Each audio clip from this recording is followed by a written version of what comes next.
전 세계가 충격에 빠졌습니다. 2025년 뉴욕타임스의 기자인 에밀리 카터가 중국의 상징인 산샤댐에 숨겨진 치명적인 결함을 폭로한 것입니다.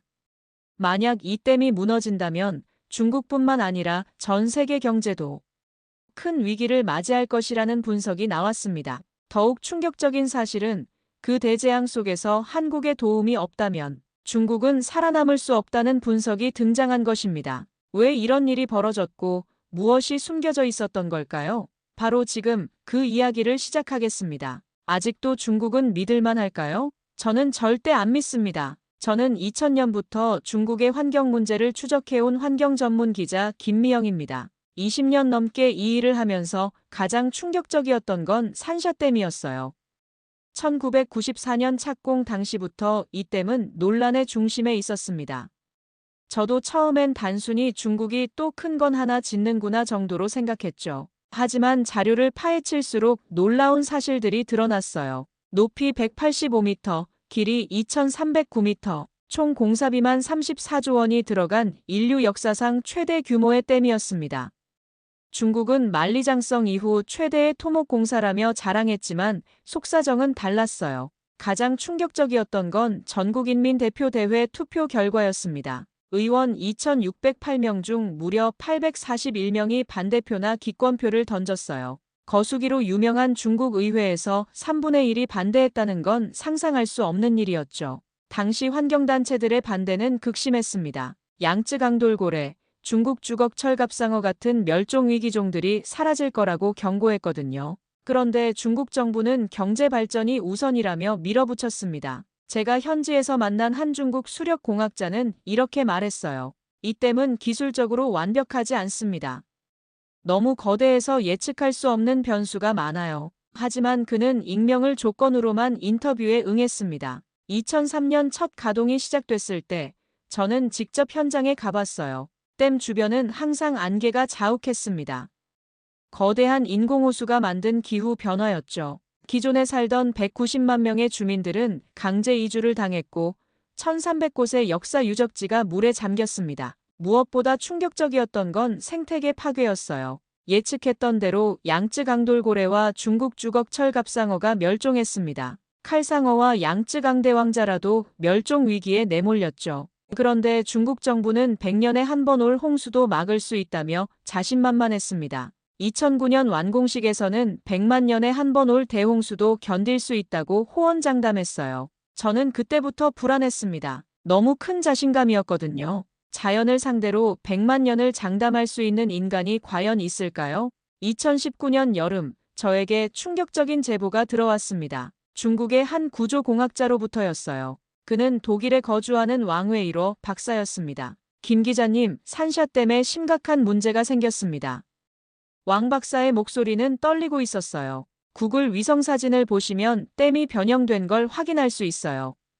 저는 즉시 구글어스를 확인했습니다. 정말로 댐이 건설 초기와 다른 모습이었어요. 일직선이어야 할 댐이 울퉁불퉁하게 변형되어 보였습니다. 왕 박사는 산샤댐 건설에 직접 참여했던 전문가였어요. 그의 설명은 충격적이었습니다. 산샤댐은 일체형 구조가 아닙니다.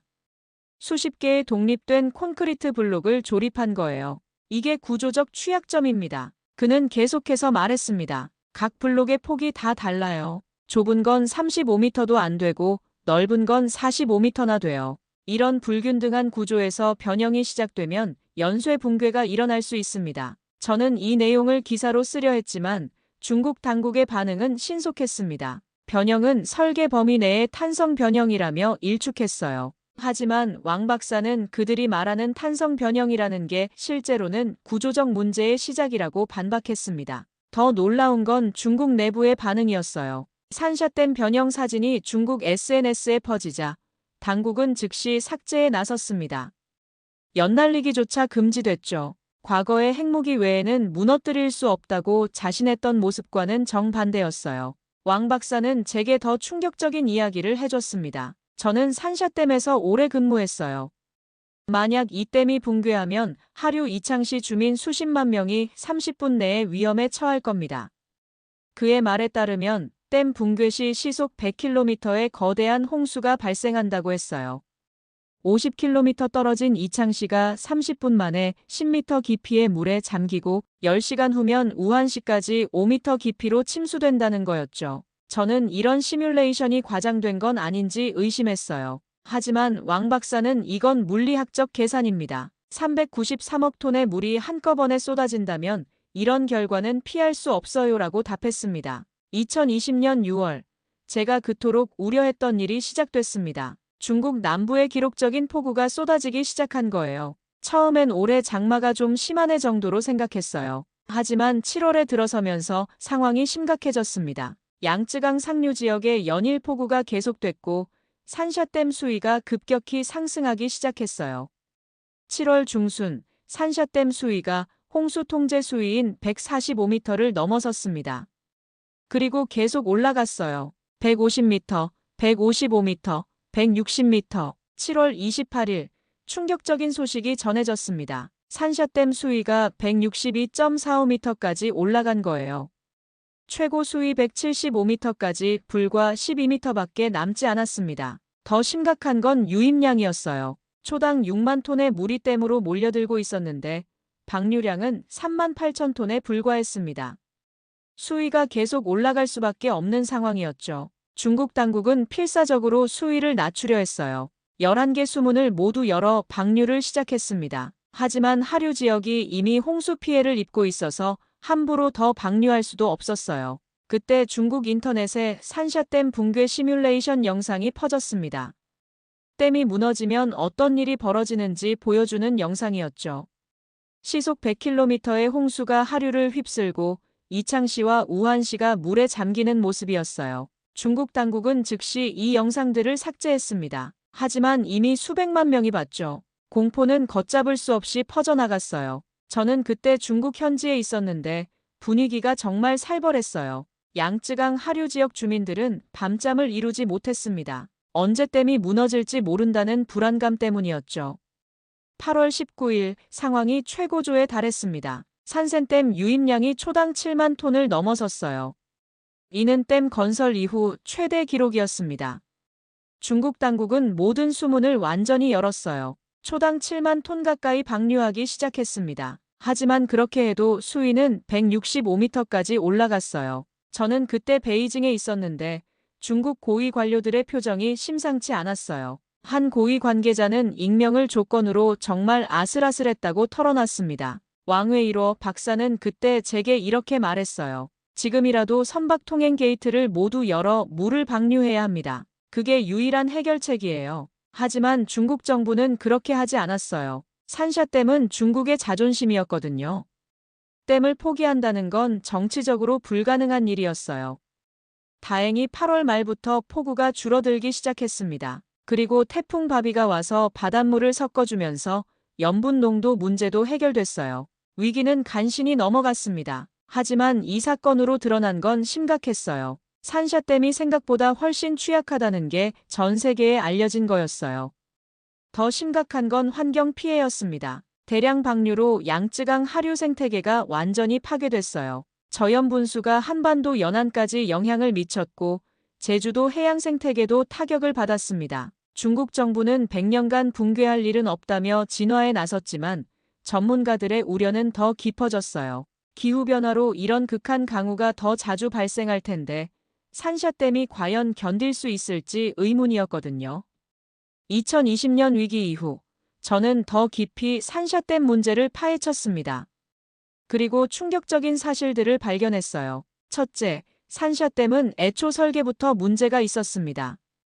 왕웨이로 박사가 말했듯이 독립된 콘크리트 블록들을 이어붙인 구조라 전체적인 안정성이 떨어져요. 한 부분에 균열이 생기면 연쇄적으로 무너질 위험이 있습니다. 둘째, 퇴적물 문제가 심각했어요. 2020년 현재 상류에 16억 톤의 퇴적물이 쌓였고 2030년에는 40억 톤까지 늘어날 예정이에요. 이렇게 되면 댐의 기능이 완전히 마비됩니다. 셋째, 지진 유발 가능성이었어요. 393억 톤의 거대한 물 무게가 지층을 압박해서 인공지진을 일으킬 수 있어요. 실제로 2008년 스촨성 대지진과의 연관성이 제기되기도 했습니다. 넷째, 기후변화였어요. 댐 주변 200제곱킬로미터 지역의 기후가 완전히 바뀌었습니다.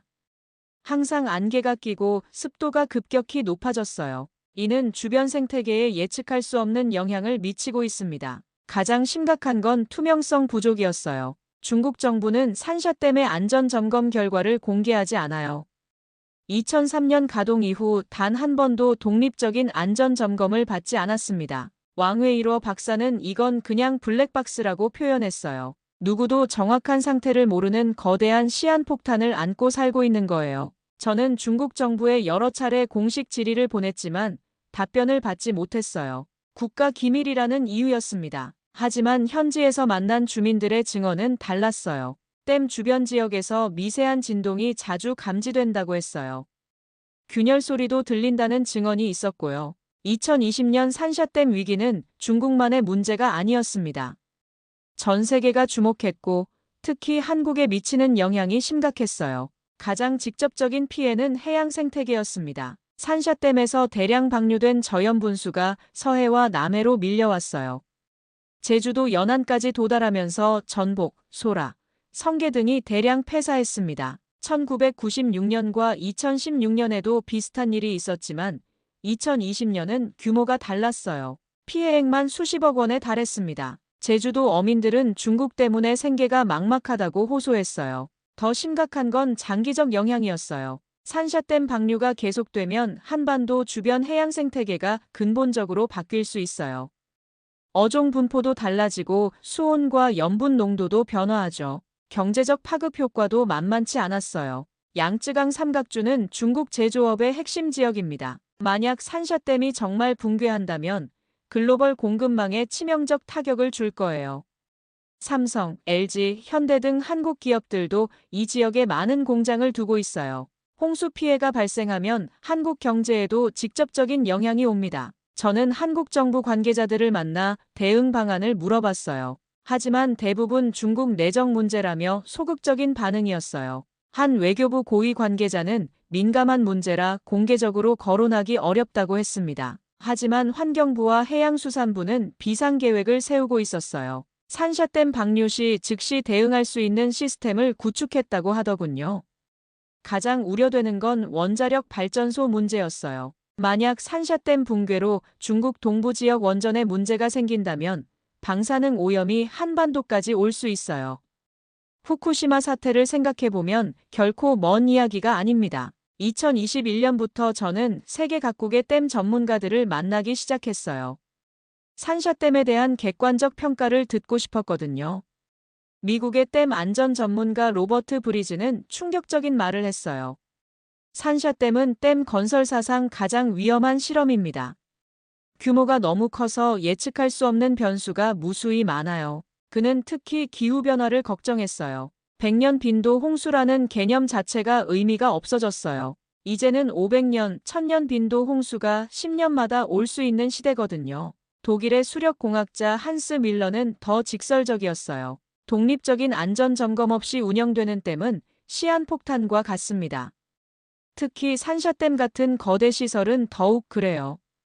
일본의 쓰나미 전문가 다나카 히로시는 산샤댐 붕괴 시 발생하는 홍수는 쓰나미와 비슷한 파괴력을 가질 것이라고 경고했습니다. 하지만 이런 전문가들의 경고에도 불구하고 정치적 현실은 달랐어요. 중국에게 산샤댐은 단순한 인프라가 아니라 국가의 자존심이거든요. 시진핑 주석은 2021년 산샤댐을 방문해서 중국인의 자부심이라고 표현했어요. 댐을 포기한다는 건 정치적 자살과 같은 거죠. 더욱이 중국은 산샤댐의 성공을 바탕으로 해외에서도 댐 건설 사업을 확대하고 있어요. 1대1로 프로젝트의 핵심 사업 중 하나가 댐 건설이거든요. 왕웨이로 박사는 이런 상황을 정치가 과학을 압도하는 전형적 사례라고 비판했어요. 과학적 사실보다 정치적 체면이 우선시되고 있어요. 저는 중국 정부가 왜 독립적인 안전 점검을 거부하는지 궁금했어요. 한 중국 내부 관계자는 익명을 조건으로 만약 점검 결과 문제가 발견되면 댐을 포기해야 할 수도 있다. 그런 리스크를 감수할 수 없다고 말했습니다. 미래를 향한 선택, 그리고 우리가 해야 할 일. 20년 넘게 산샤댐을 지켜본 제가 내린 결론은 이겁니다. 산샤댐은 인류가 자연에 도전한 가장 위험한 실험이고 그 결과를 아무도 예측할 수 없다는 거예요. 2024년 말 중국은 티베트의 산샤댐의 3배 규모인 야룽장포강댐 건설을 승인했습니다. 아직도 거대 댐에 대한 환상을 버리지 못한 거죠. 하지만 세계는 변하고 있어요. 미국과 유럽에서는 오히려 댐을 철거하는 추세예요. 환경 파괴와 안전 위험이 경제적 이익보다 크다는 걸 깨달았거든요. 왕웨이로 박사가 제안한 자연 순응 방식이 대안입니다. 거대한 댐 하나로 모든 걸 해결하려 하지 말고 작은 규모의 친환경적 수력 발전과 홍수 관리 시설을 분산 설치하는 거예요. 한국도 대비해야 합니다. 산샤댐 문제는 더 이상 남의 나라 일이 아니에요. 우리 바다와 경제에 직접적인 영향을 미치고 있거든요. 첫째, 실시간 모니터링 시스템을 강화해야 해요. 산샤댐 방류 상황을 즉시 파악하고 대응할 수 있는 체계를 구축해야 합니다. 둘째, 해양 생태계 보호 대책이 필요해요. 저염분수 유입에 대비한 어업인 지원 시스템과 생태계 복원 프로그램을 마련해야 합니다. 셋째, 국제 공조를 강화해야 해요. 중국에게 산샤댐의 투명한 안전 점검을 요구하고 국제기구를 통한 압력을 행사해야 합니다. 넷째, 우리 자신의 댐 안전도 점검해야 해요. 소양강댐, 충주댐 등도 기후변화에 대비한 안전 점검이 필요합니다.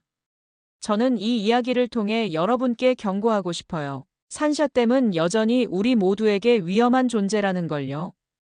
언제든지 2020년 같은 위기가 다시 올 수 있어요. 하지만 절망할 필요는 없어요. 문제를 인식하고 대비한다면 피해를 최소화할 수 있거든요. 중요한 건 계속 관심을 갖고 지켜보는 거예요. 자연은 인간의 오만함을 용서하지 않습니다. 산샤댐이 그 교훈을 주는 살아있는 증거죠. 우리는 이 거대한 실험의 결과를 지켜봐야 하고 동시에 최악의 상황에 대비해야 합니다. 20년 넘게 이 문제를 추적해온 기자로서 저는 계속해서 진실을 찾아 나갈 거예요. 그리고 여러분도 함께 해주시길 바랍니다. 우리 모두의 미래가 걸린 문제니까요. 저는 이 이야기를 통해 여러분께 경고하고 싶어요. 산샤댐은 여전히 우리 모두에게 위험한 존재라는 걸요. 언제든지 2020년 같은 위기가 다시 올 수 있어요. 하지만 절망할 필요는 없어요. 문제를 인식하고 대비한다면 피해를 최소화할 수 있거든요. 중요한 건 계속 관심을 갖고 지켜보는 거예요. 자연은 인간의 오만함을 용서하지 않습니다. 산샤댐이 그 교훈을 주는 살아있는 증거죠. 우리는 이 거대한 실험의 결과를 지켜봐야 하고 동시에 최악의 상황에 대비해야 합니다. 20년 넘게 이 문제를 추적해온 기자로서 저는 계속해서 진실을 찾아 나갈 거예요. 그리고 여러분도 함께 해주시길 바랍니다. 우리 모두의 미래가 걸린 문제니까요. 2025년 6월 현재 산샤댐은 여전히 세계에서 가장 주목받는 인프라입니다.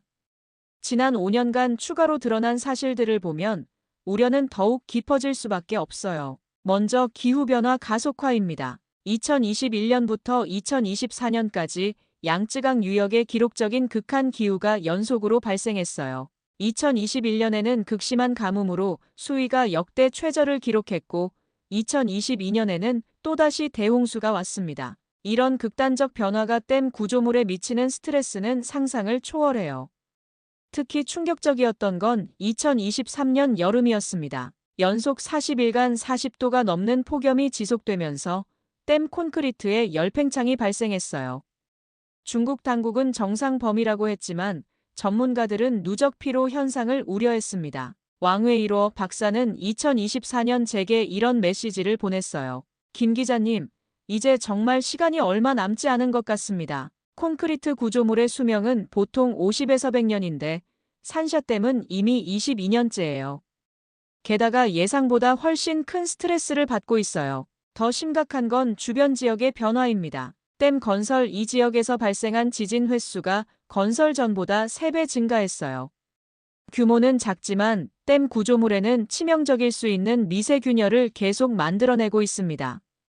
또한 퇴적물 문제가 예상보다 빠르게 진행되고 있어요. 2024년 말 기준으로 상류에 쌓인 퇴적물이 이미 25억 톤을 넘어섰습니다. 당초 예상보다 10년 빠른 속도예요. 이 속도라면 2030년 이전의 댐 기능이 심각하게 저하될 수 있어요.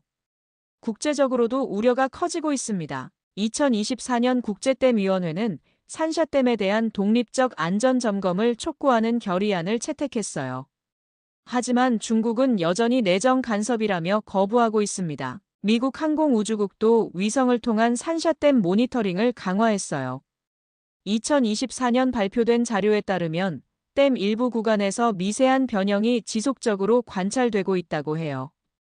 한국에 미치는 영향도 계속되고 있습니다. 2023년과 2024년에도 산샤댐 방류로 인한 저염분수 피해가 발생했어요. 제주도 어민들은 이제 연례 행사라며 체념하고 있지만 피해 규모는 줄어들지 않고 있어요. 더 우려스러운 건 중국에 계속되는 댐 건설입니다. 티베트 야롱장포강 댐 외에도 메콩강, 브라마푸트라강의 추가 댐들을 계획하고 있어요. 산샤댐의 위험성이 증명됐는데도 같은 실수를 반복하려는 거죠. 환경 전문가들은 이를 댐 중독이라고 부릅니다. 단기적 경제 이익에 눈이 멀어 장기적 위험을 무시하는 거예요. 특히 시진핑 주석이 추진하는 생태문명 정책과도 모순됩니다. 저는 2024년 말 다시 산샤댐을 방문했어요. 20년 전과 비교해 댐 주변 환경이 완전히 달라졌더군요.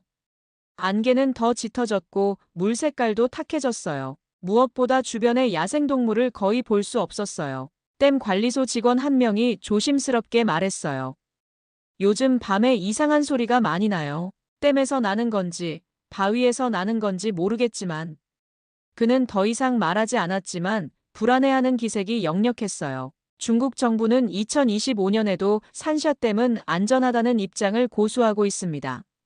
하지만 내부적으로는 비상계획을 세우고 있다는 정보가 들려와요. 만약의 사태에 대비한 대피 계획과 피해 최소화 방안을 준비하고 있다는 거죠. 결국 산샤댐은 인류가 만든 가장 큰 도박이 될 수 있습니다. 성공하면 중국의 자랑이 되겠지만 실패하면 역사상 최대의 재앙이 될 거예요. 저는 이 긴 여정을 통해 하나의 확신을 얻었습니다. 자연을 정복하려는 인간의 오만함은 언젠가 반드시 대가를 치르게 된다는 것이죠. 산샤댐이 그 대가가 되지 않기를 간절히 바랄 뿐입니다. 마지막으로 독자 여러분께 당부드리고 싶어요. 이 문제에 계속 관심을 가져주세요.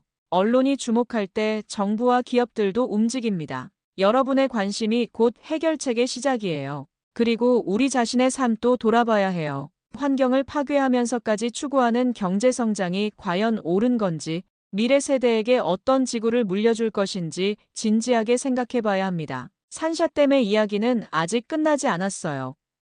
어쩌면 가장 중요한 장이 이제 시작될지도 모릅니다. 저는 기자로서 끝까지 이 이야기를 따라갈 것이고 여러분도 함께 지켜봐 주시길 바랍니다. 20여 년의 취재를 마무리하며 저는 확신합니다. 진실은 언젠가 반드시 드러난다는 것을요. 그 진실이 비극이 되지 않기를, 그리고 인류가 더 현명한 선택을 하기를 간절히 바라며 이 이야기를 마칩니다. 끝까지 시청해 주셔서 대단히 감사합니다.